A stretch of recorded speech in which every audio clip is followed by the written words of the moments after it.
Hi friends, welcome back to our channel. ఇలా straight border ఉంటుంది కదా, ఇది రౌండ్గా ఎలా మనం సెట్ చేసుకోవచ్చో చూపిస్తాను ఫ్రెండ్స్ మీకు. ఇలా థ్రెడ్ పైపింగ్ అయితే ఆల్రెడీ నేను రెడీ చేసి పెట్టుకున్న, కట్ చేసేసుకొని స్ట్రైట్ కట్ తోటి మనము రౌండ్ నెక్కి ఎలా యూజ్ చేయాలో చూపిస్తా. ఓకేనా ఫ్రెండ్స్, స్కిప్ చేయకుండా చూడండి, మొత్తం అర్థమవుతుంది. ఇలా పెట్టేసుకొని హాఫ్ ఇంచ్ కట్, పావు ఇంచ్ కట్ అయినా ఇలా పెట్టేసేసుకొని థ్రెడ్ పక్కనే మనము గట్టి స్టిచ్ అయితే వేసుకోవాలి. కొంచెం లూజ్ పట్టేసుకోకుండా ఇలా స్టిచ్ చేసేసుకోండి ఫింగర్స్ తోటి తిప్పుకుంటూ. ఎందుకంటే స్ట్రైట్ కటింగ్ చేసాం కదా, మనం క్రాస్ కటింగ్ చేస్తే ఈజీగా రౌండ్ తిరుగుతుంది. ఇప్పుడు స్ట్రైట్ కాబట్టి రౌండ్ మనకు అంత ఈజీగా తిరగదండి. ఫింగర్స్ తోటి ఇలా పెట్టేసుకుంటూ రావాలి. ఓకేనా ఫ్రెండ్స్, ఇది మాత్రం చాలా యూజ్ఫుల్ అవుతుంది బిగినర్స్కి. చూడండి, ఫింగర్స్ తోటి మనం తిప్పుకుంటూ కుట్టేసుకోవాలన్నమాట రౌండ్ తిరిగే దగ్గర.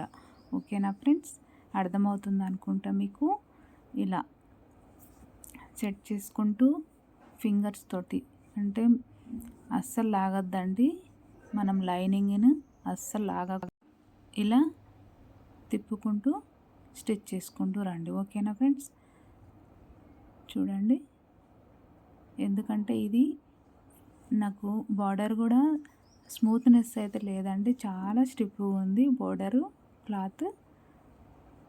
అది ఆ స్టిఫ్గా ఉన్నదాన్నైనా మనం ఎలా సెట్ చేసుకోవచ్చు అని మీకు ఇలా మెయిన్ క్లాత్ పెట్టేసుకొని మనము థ్రెడ్ కుట్టింటాం కదా, అది లోపలికి వెళ్ళిపోవాలి. పైకి దారం మనం థ్రెడ్ కనిపించాలన్నమాట, మనం స్టిచ్ చేసిన థ్రెడ్ ఇలా కుట్టుకుంటూ రావాలి. దారం పక్కనే కుట్టేసుకుంటూ రావాలన్నమాట పక్కనే. ఎందుకంటే అటు ఇటు కుట్టినామంటే మళ్ళీ లూజ్ వచ్చేస్తుంది. ఇలా రౌండ్ తిప్పుకుంటూ ఫింగర్స్ తోటి, కొంచెం బిగినర్స్ అయితే మెల్లగా కుట్టేసుకోండి. ఓకేనా, ఇలా సెట్ చేసుకుంటూ రావాలి ఫ్రెండ్స్. నచ్చితే ఒక లైక్ ఇచ్చేసి సబ్స్క్రైబ్ చేయండి, ఎందుకంటే నాకు కూడా సబ్స్క్రైబ్స్ అయితే చాలా కావాలి ఫ్రెండ్స్. మీ హెల్ప్ అయితే నాకు ఎప్పుడూ ఉంటుంది. ఓకేనా, ఇలా స్ట్రైట్గా వేసేసుకుంటూ రావాలన్నమాట. ఎక్స్ట్రా ఉన్న పీసెస్ని కట్ చేసేసుకోవాలి. చూడండి, ఇలా ఒక పావించి ఖర్చుతోటి కట్ చేసుకుంటూ రావాలి. చిన్న చిన్న కట్స్ అయితే పెట్టేసుకోండి ఫ్రెండ్స్, అంటే రౌండ్ తిరిగే దగ్గర ఎక్కువ కట్స్ ఇలా కట్ చేసేసాం కదా, చిన్న చిన్న కట్స్ అయితే పెట్టుకోండి. మీ కెమెరా అయితే కనిపించలేదు ఫ్రెండ్స్, సారీ. చిన్న చిన్న కట్స్ పెట్టుకోవాలి రౌండ్ తిరిగే దగ్గర. ఇలా ఇప్పుడు ఖర్చు లెఫ్ట్ సైడ్ ఉండేటట్టు చూసుకొని స్టిచ్ చేసుకుంటూ రావాలన్నమాట. మళ్ళీ ఇలా స్టిచ్ చేసుకోవడం వలన ఫినిషింగ్ అయితే బాగుంటుంది.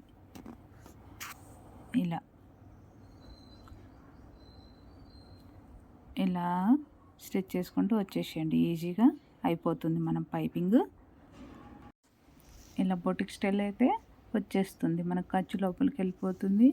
మనము బ్లౌజు వేసుకున్నప్పుడైనా ఇరిటేట్గా అనిపించదు ఇలా లోపలికి పెట్టుకోవడం వల్ల. ఎందుకంటే ఆల్రెడీ మనం స్ట్రిప్ క్లాత్ తోటి పైపింగ్ వేస్తున్నాం కదా, ఖర్చు లోపలికి వెళ్ళిపోయి ఇలా ఉన్నట్లయితే మనకు వేర్ చేసుకున్న బ్లౌజు ఈజీగా వేసుకోవచ్చు.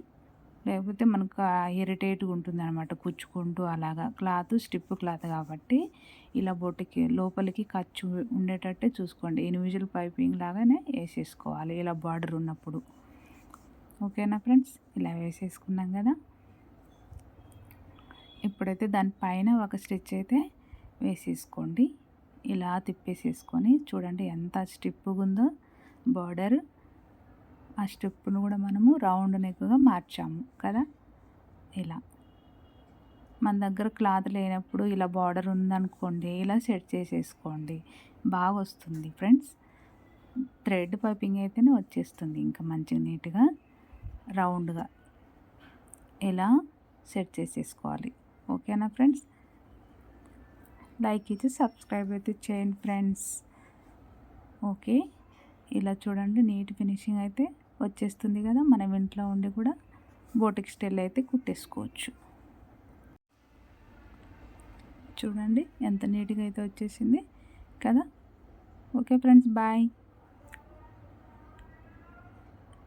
ఇలా పైన కూడా ఒక స్టిచ్ వేసేసుకోండి.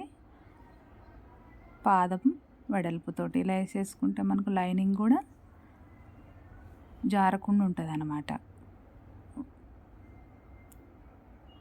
ఓకే, చూడండి ఎంత నీట్గా వచ్చిందో. Bye friends.